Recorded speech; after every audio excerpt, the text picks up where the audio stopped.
Qual que é o segundo pilar desse curso? Qual que é o primeiro pilar?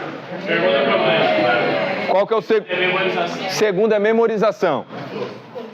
Quando eu falei para vocês sobre memorização, qual que é um dos aspectos da memorização que nós vamos explorar nesse curso? Porque não adianta nada a gente ouvir e não memorizar. Eu mostrei um texto de Deuteronômio até, que diz o seguinte: quem não se lembra, não guarda bem a própria alma.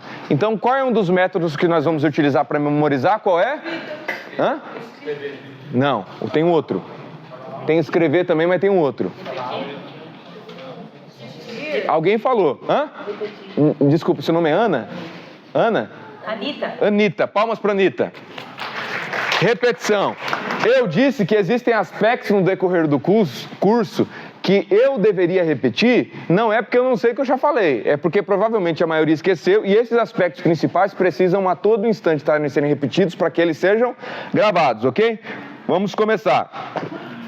Por que é importante uma leitura no livro Craig Keener, Comentário Histórico-Cultural, na página 31? Por que é importante entender a cultura do texto que nós vamos entender? Chegou um missionário, diz o Craig Keener, lá no meio dos hindus. E lá no meio dos hindus, ele leu o texto de Jesus: é necessário vos nascer de novo. O que os hindus entenderam? Chegaram lá nos hindus para evangelizar. E pegou e leu João capítulo de número 3. Para entrar no reino de Deus é necessário nascer de novo. O que os hindus entenderam? Reencarnação? Reencarnação. Por causa da doutrina deles. Então eles viram aquela palavra e enxergaram no texto aspectos da própria cultura. Fez com que eles não entendessem nada do texto. Por isso é necessário, todo o tema, nós voltarmos à cultura da época, beleza? Então vamos lá. Sobre o que nós vamos estudar hoje? Sobre o reino de Deus. Eu vou reler aqui para vocês os autores que eu li, que são gigantes autoridades da leitura do Novo Testamento, que demonstram que o tema mais importante na teologia de Jesus se chama Reino de Deus. E o que nós veremos sobre o Reino de Deus hoje? Primeiro, o Reino de Deus é o tema mais importante de Jesus. É o tema a partir do qual ele interpreta o restante tudo.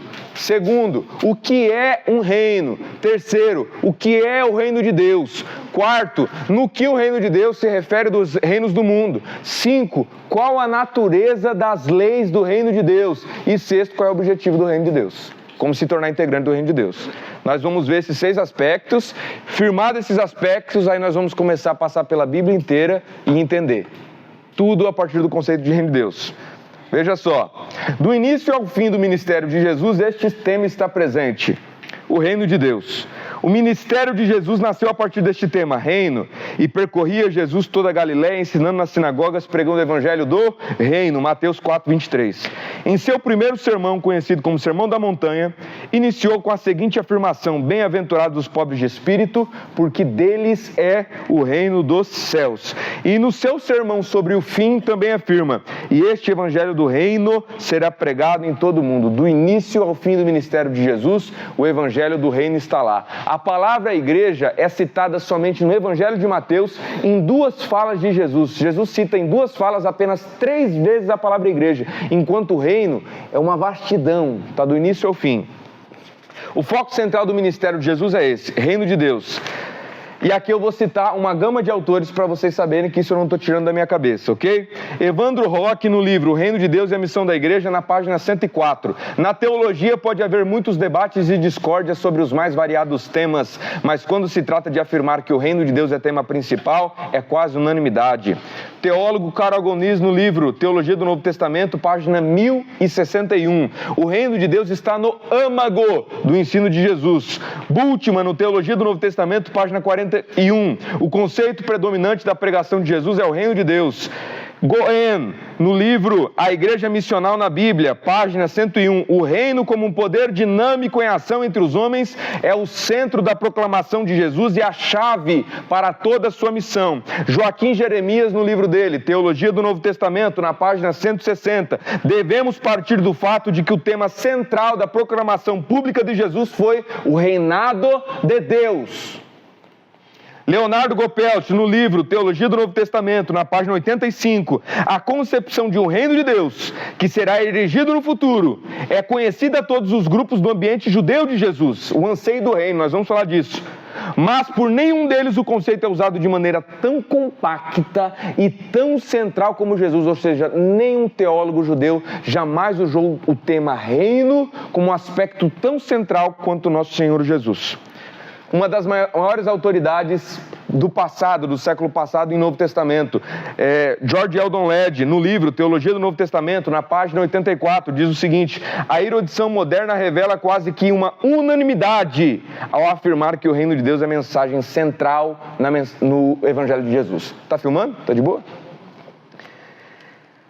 Em outro livro, o mesmo autor afirma, que é o George Eldon Ladd, no livro O Evangelho do Reino, na página 15, o tema da vinda do reino de Deus foi central na missão de Jesus. Leon Morris, no livro Teologia do Novo Testamento, na página 114, a proclamação inicial de Jesus é resumida nestes termos: o tempo está cumprido e o reino de Deus está próximo, arrependei-vos e crede no Evangelho. Teólogo Udo Schnell, no livro Teologia do Novo Testamento, na página 98, Jesus fez do conceito do domínio divino o centro da sua mensagem. Domínio é reino divino, e subsumiu a este termo os outros conceitos de salvação e etc. Donald Crable, no livro O Reino de Ponta Cabeça, nós vamos ver sobre esse livro hoje, está escrito na página 17, o tema central no ministério de Jesus e no ensino de Jesus é reino de Deus. David Bercott, no livro O Reino que Alvoroçou o Mundo, diz: o tema central da mensagem de Jesus foi o reino de Deus. Gerhard Voss, no livro Teologia Bíblica, na página 447, de acordo com os evangelhos, a primeira mensagem de Jesus no início do seu ministério público era sobre reino de Deus. René Padilha, no livro Missão Integral, na página 213, a premissa básica da missão de Jesus e tema central da sua pregação não é a esperança da vinda de um reino numa data previsível, futura, mas o fato de que em sua própria pessoa e obra o reino já se tenha se tornado presente com grande poder. Evandro Roque, no livro O Reino de Deus e a Missão da Igreja 104, 105, também fala mais sobre isso. E aqui, pessoal, tem a continuação, tem mais autor, não vou continuar lendo. E o último autor, tem um autor aqui também, o Clayton André Kantz, no livro As Parábolas de Jesus sobre o Ensino do Reino de Deus, na página 35, e ele diz que a grande maioria dessas parábolas falam sobre reino de Deus. E o último autor, o pior de todos, Luiz Henrique Silva dos Santos. O pior de todos esses também afirma: o tema central na mensagem de Jesus é nos dar clareza sobre o que é e o que não era o reino de Deus. E aí, tá bom para acreditar que o reino de Deus é tema central? É o suficiente. Eu não estou fazendo isso para quer mostrar que se acha. Não, estou fazendo isso para mostrar que isso é uma estaca muito bem estabelecida em toda a teologia cristã. Reino de Deus é tema central. E se o reino de Deus é tema central, como é que a gente interpreta todos os outros temas? Como a partir do reino de Deus. Se eu não entendo reino de Deus, conceito de reino, eu vou entender os outros temas? Não. E vocês já imaginaram a possibilidade da gente acabar fazendo o mesmo que esses hindus fizeram quando leram o texto? Leram a partir da sua própria cultura e entenderam o contrário. Quem se lembra da dinâmica que eu fiz aqui? Vamos juntos para a morada do sol. Vamos juntos para a morada do sol e lá veremos a glória de Deus. Teve uma outra turma que eu falei: pessoal, imagine que eu achei uma carta e está escrito assim: vamos juntos para a morada do sol e lá veremos a glória de Deus. O que isso significa? Aí o cara falou assim: rapaz, isso aí nós está indo para o céu. Está indo para a glória do Senhor. E nós está falando para onde? Está indo para o bairro mais perigoso da cidade, né?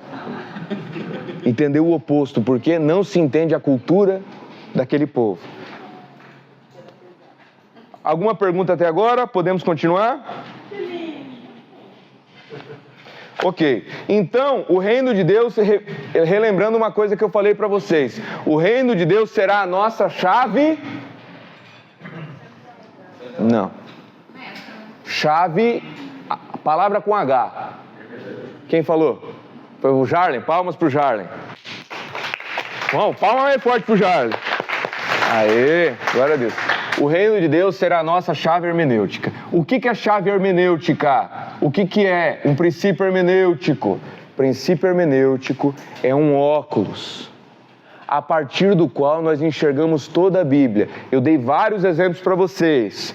Por exemplo, um exemplo que eu dei de quando Moisés está erguendo a mão, e quando Moisés ergue a mão, o povo está vencendo a batalha. Quando Moisés abaixa a mão, o povo perde a batalha. Existe uma teologia, por exemplo, chamada teologia da honra. Essa teologia da honra tem um óculos hermenêutico que vai pegar esse texto e vai dizer o seguinte: se o seu líder religioso levantar a mão, a bênção sua está na mão dele. Pega o texto de Moisés. Se ele abaixar a mão, a bênção não te alcança. Esse óculos hermenêutico da teologia da honra enxerga como chave hermenêutica toda a Bíblia a partir desta hierarquias espirituais, até textos de Salmos, tudo tem essa ótica. Então, como Deus está aqui, existe um escolhido do Senhor, e se as mãos desse escolhido estiverem sobre mim, a vitória vem sobre mim. Beleza? Agora, se nós tivermos uma outra chave hermenêutica, veja só uma outra forma de interpretar esse texto. Moisés está velho, não tem condição de batalhar no deserto, então ele está sentado lá em cima, enquanto o povo está morrendo. E Deus fala o seguinte: rapaz, o povo está lá sofrendo, você está aí sentado, você não pode guerrear porque não é sua vocação e você está velho, mas você vai sofrer junto, levanta o braço. Senão a derrota deles vai ser culpa tua. E ele levanta. A Selma é polícia. Se você... Não, deixa quieto, vou usar outro exemplo.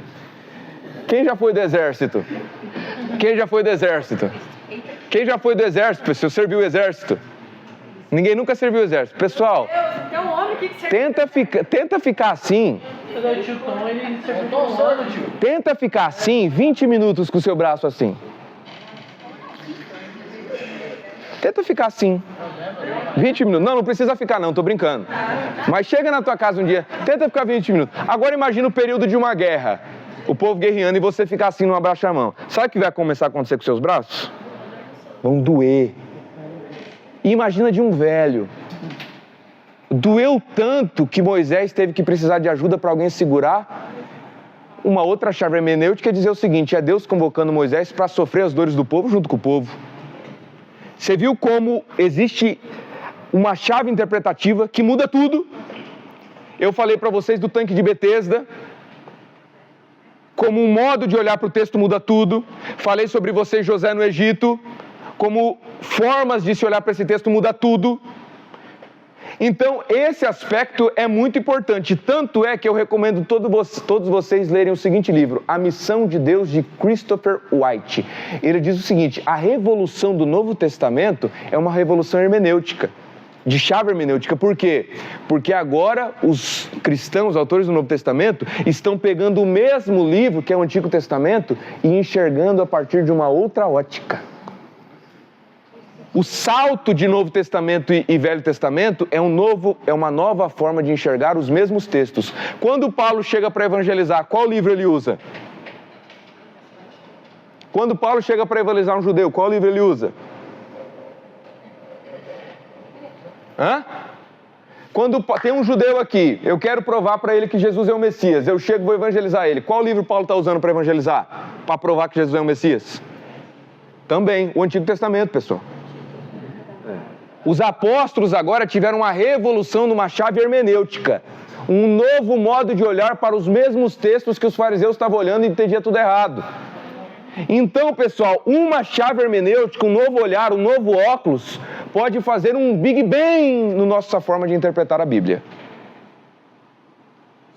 E qual será a nossa chave hermenêutica? Qual será a nossa chave hermenêutica?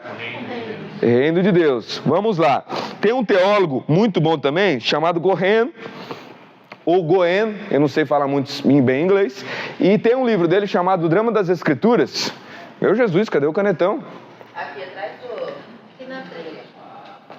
O Drama das Escrituras, e ele diz que neste livro, e eu vou mostrar a ordem aqui, existem 6 aspectos principais no livro da Bíblia, que é o quê? Primeiro, criação.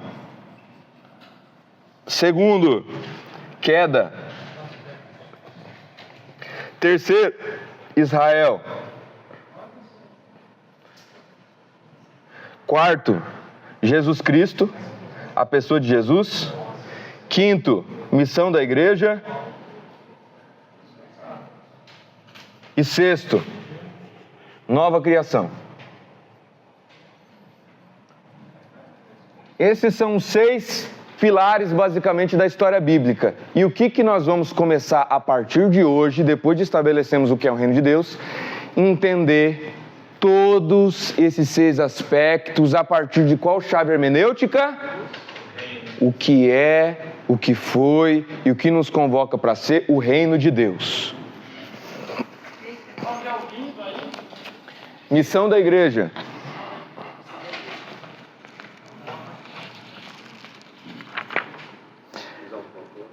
Quê? Eu vou no final. Anotaram? Podemos continuar?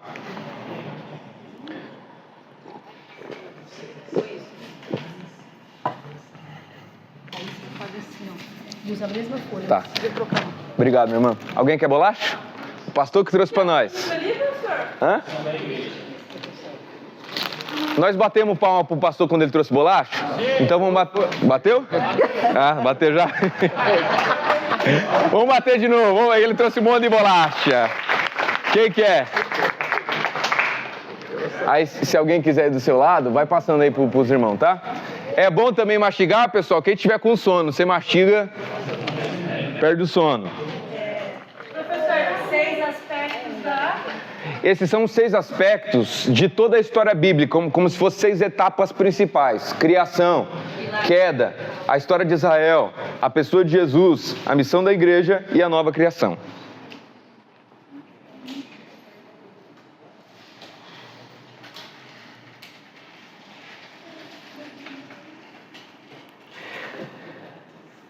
Agora eu quero saber o seguinte para a gente continuar para o próximo ponto. Tem alguém que ainda não foi convencido que reino de Deus é o tema central de Jesus? Alguém ainda falou, Luiz, o que você falou não foi o suficiente, ainda não acredito que o reino de Deus é tema central. Alguém ainda não foi?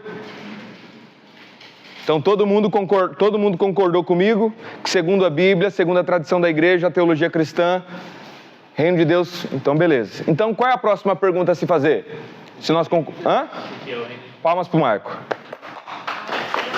A próxima pergunta é, se reino de Deus é tema central na teologia de Jesus Cristo, eu preciso saber o que é o reino de Deus. Só que antes de saber o que é o reino de Deus, eu preciso saber o que é um reino. É a mesma coisa o seguinte, eu quero saber o que é o carro do Depix. O Depix tem um carro e eu quero saber qual é o carro do Depix. Só que antes de saber qual é o carro do Depix, eu preciso saber o que é um carro. A gente não precisa mais pensar hoje o que é um carro, porque todo mundo sabe o que é carro. Mas imagine você ir para um vilarejo onde não existe carro e a gente fala assim, rapaz, o carro do Depix era bonito, hein? Só que ele sabe o que é carro? Não, então antes dele saber o que é o carro do Depix, ele precisa entender o que é um carro. Então antes de eu saber o que é o reino de Deus, eu preciso saber o que é um reino. Agora eu quero sugestões, pessoal. O que é um reino? Isso quem diz também essa necessidade é o Cleito Cans, no livro dele, Parábolas de Jesus, que ele diz exatamente o seguinte, antes de sabermos o que é o reino de Deus, precisamos saber propriamente o que é um reino. O que é um reino? Vamos lá, sugestões.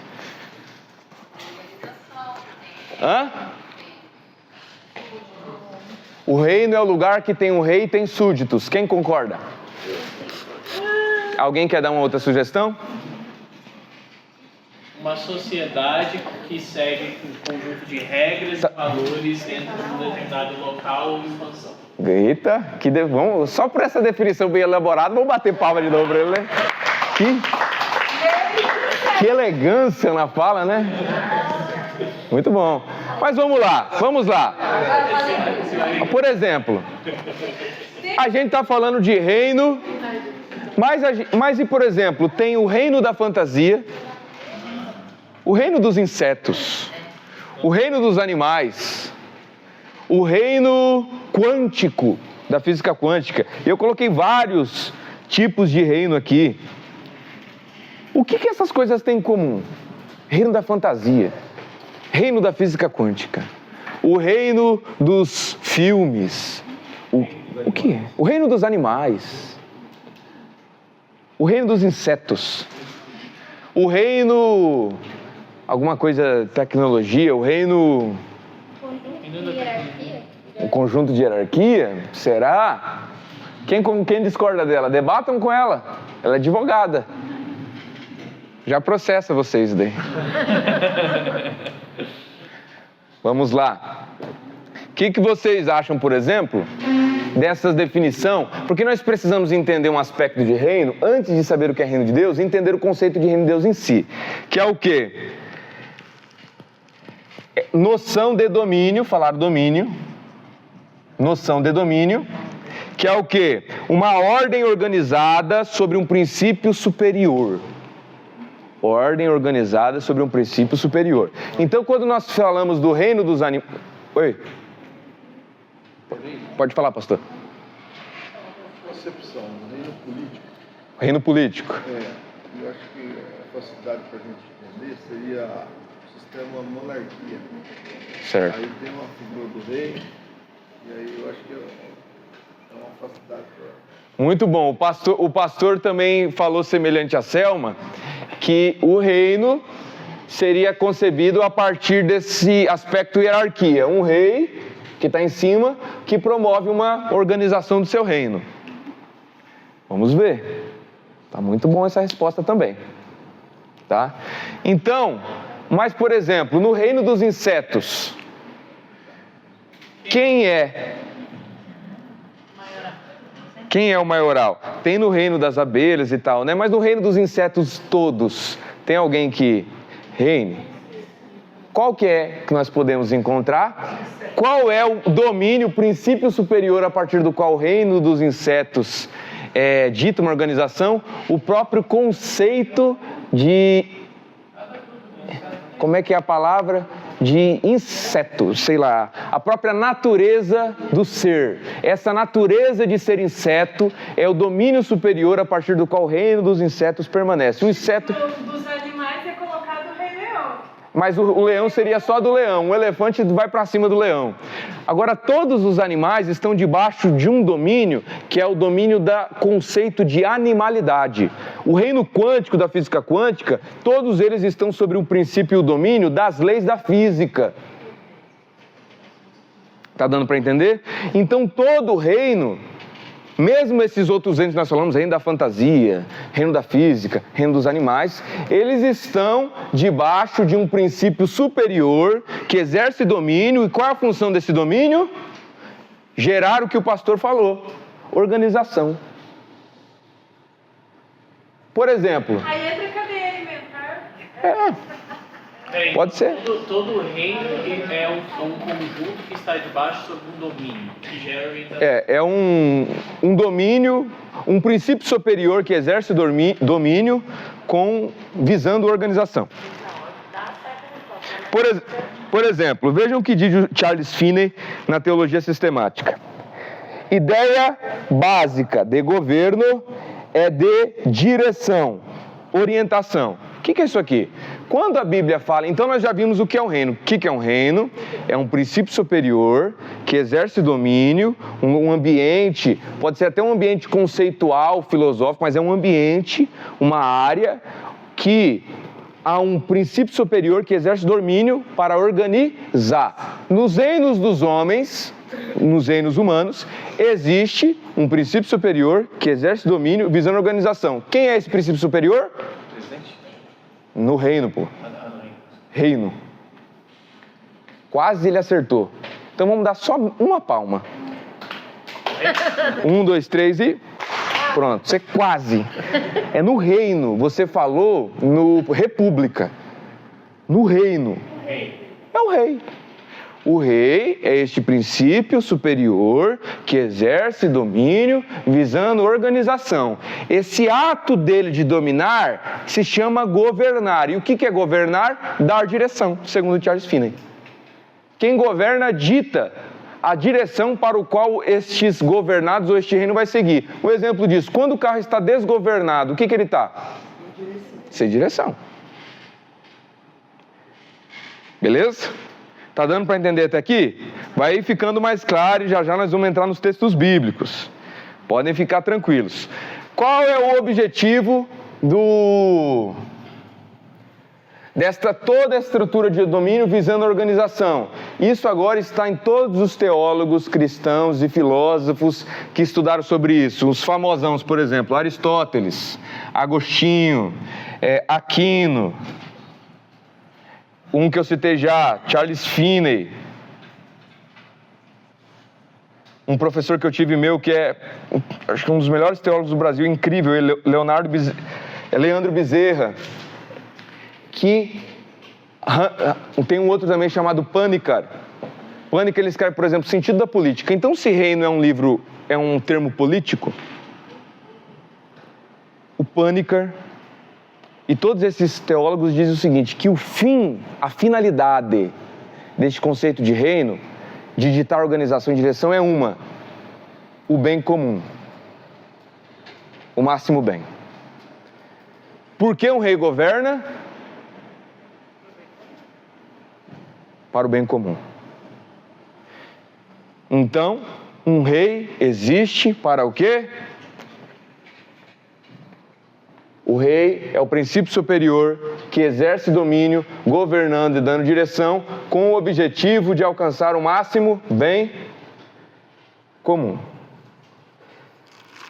Quando nós vamos falar aqui sobre a origem de governo, tudo isso daqui, mas sempre quando a gente discutir, esquece que tem vários tipos de governos. Tem aristocracia, tem república, parlamentarismo, tem um monte de coisa. Esquece, vamos imaginar só no reino. Porque a Bíblia fala sobre reino, então vamos focar no reino, ok? Seguindo. Aí, o Tomás de Aquino, ele faz uma reflexão linda, pessoal, e eu também recomendo que vocês leiam. Ele era um teólogo mais famoso da sua época, e um dia ele conheceu o rei de Chipre. E o rei de Chipre gostou muito do Tomás de Aquino. E ele pediu instruções para o Tomás de Aquino. Então o Tomás de Aquino escreveu uma carta ao rei de Chipre, que se chama A Realeza. Nesta carta o Tomás de Aquino analisou o que é um rei, para que serve um rei, e no que um rei deve se submeter ao rei dos reis. E ele diz que existe só uma diferença entre um rei e um tirano.